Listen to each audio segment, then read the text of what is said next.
کی ہے۔ محترم سامعین ابھی بہت خوبصورت شاعری پیش کر رہے تھے محترم زاہد جہاں گنجوی صاحب، اور مجھے 4 مصرے یاد آ رہے تھے۔ ہے گلگلے آمد پیغمبر خاتم، ہے گلگلے آمد پیغمبر خاتم، مٹی کے خداؤں کے بھرم ٹوٹ رہے ہیں۔ ہے گلگلے آمد پیغمبر خاتم، مٹی کے خداؤں کے بھرم ٹوٹ رہے ہیں۔ ہے فخر دو عالم کی ثنا بھی ادھوری، صدیوں سے ادیبوں کے قلم ٹوٹ رہے ہیں۔ محترم سامعین، ڈائز اس وقت بہت معتبر ہو گیا ہے، اور پتہ نہیں بھائی صاحب کو کیا دشمنی ہے، جب شاعر آتے ہیں آواز کھول دیتے ہیں، میں آتا ہوں تو پریشان کرنے لگتے ہیں، ذرا سا آواز دے دیجئے، اتنا اچھا سسٹم ہے اور سب نیا جی ایسے ہی دے دیجئے۔ آئیے محترم سامعین، میں آپ کو بتاؤں کہ اس وقت ہمارے درمیان ایک چھوٹی سی بچی جو حافظ محمد بلال صاحب جو ہمارے پرمکھ ہیں وشنو گڑھ کے، عام طور سے دیکھا جاتا ہے کہ لوگ اپنے بچیوں کو دوسری تعلیمات کی طرف ترغیب دیتے ہیں، لیکن پرمکھ صاحب کے کیا کہنے کہ انہوں نے اس بچی کو اپنے اس قابل بنایا کہ اس مجمع سے مخاطب ہونے کے متمنی ہے۔ میں سب سے پہلے ان کے والد محترم کو مبارکبادی پیش کرنا چاہتا ہوں، اور 4 مصرے کے ساتھ میں ان کو آواز دینا چاہتا ہوں کہ پہنچ کے گھر کے دروازے پہ دستک جب بھی دیتا ہوں، پہنچ کے گھر کے دروازے پہ دستک جب بھی دیتا ہوں، غلطی کیوں نکلتا ہے ہمیشہ میرا اندازہ،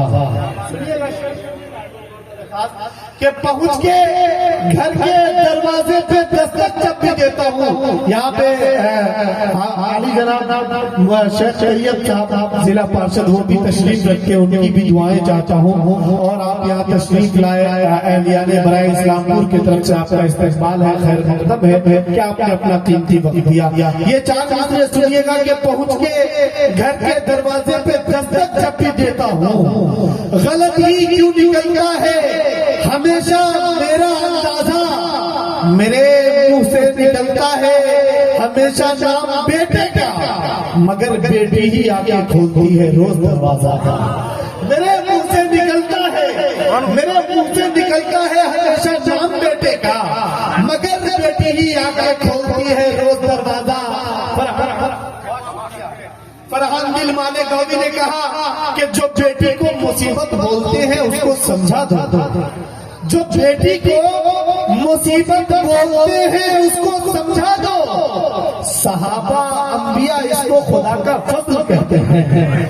جو بیٹی کو مصیبت بولتے ہیں اس کو سمجھا دو، جو بیٹی کو مصیبت بولتے ہیں اس کو سمجھا دو، صحابہ انبیاء اس کو خدا کا فضل کہتے ہیں، اور انہیں سسرال میں مارو یا ماں کے پیٹ میں مارو، اسے بھی قتل کہتے ہیں، اسے بھی قتل کہتے ہیں۔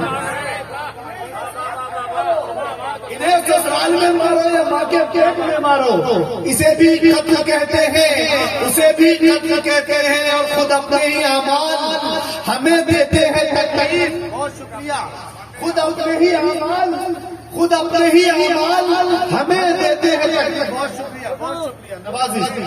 سنیے گا شیخ شریعت صاحب کہ خود اپنے ہی اعمال ہمیں دیتے ہیں تکلیف، کچھ کر سکے دشمن کی یہ اوقات نہیں ہے، گر بیٹی فسادات میں مر جائے تو کوہرام، تم پیٹ میں مارو تو کوئی بات نہیں، فسادات میں مر جائے تو کوہرام، تم پیٹ میں مارو تو کوئی بات نہیں۔ اور 4 مصرے کے ساتھ آواز دینا چاہتا ہوں کہ ظلم کی صدیوں ملا کرتی ہے ظالم کو سزا، ظلم کی صدیوں ملا کرتی ہے ظالم کو سزا، تیری کرنی تیری اولاد کے سر جائے گی، ظلم کی صدیوں ملا کرتی ہے ظالم کو سزا، تیری کرنی تیری اولاد کے سر جائے گی، اور ہاتھ بیوی پہ اٹھاتے ہوئے یہ یاد رہے کہ تیری بیٹی بھی کسی اور کے گھر جائے گی،